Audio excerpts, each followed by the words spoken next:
આજે હું અહીંયા મિલ્ક પુડિંગની રેસીપી બતાવીશ. એના માટે મેં 500 ml દૂધ લીધું છે. મેં એક બાઉલ લીધો છે, એની અંદર આ બધું એડ કરી દઈશું બાઉલમાં. આની અંદર અડધો કપ ખાંડ નાખી દેવાની અને 1/3 કપ મેં અહીંયા કોર્નફ્લોર લીધું છે.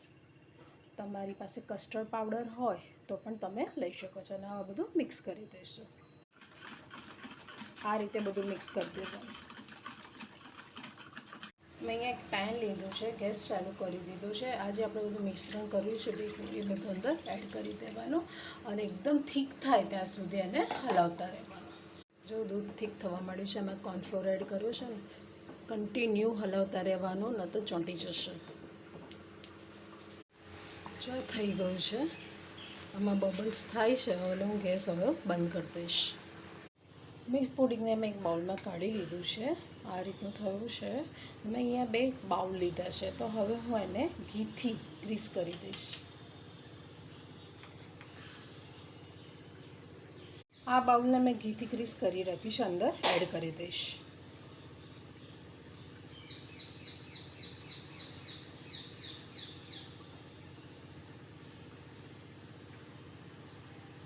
બે બાઉલને મેં ભરી દીધા છે. તમારી પાસે આવા બાઉલ ન હોય તો તમે થાળીમાં પણ કરી શકો છો ઘી લગાવીને.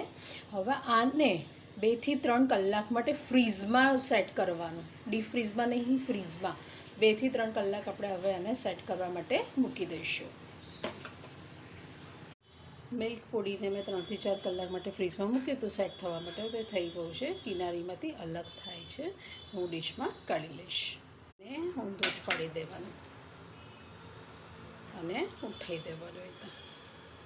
વાવ, કેવું સરસ થયું છે. દર વખતે તો આઈસ્ક્રીમ ખાતા હોઈએ છીએ. આ બધું આ પહેલી વાર હું બનાવી રહી છું મિલ્ક પુડિંગ.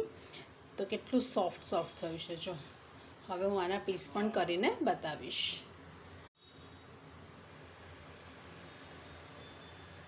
વાવ,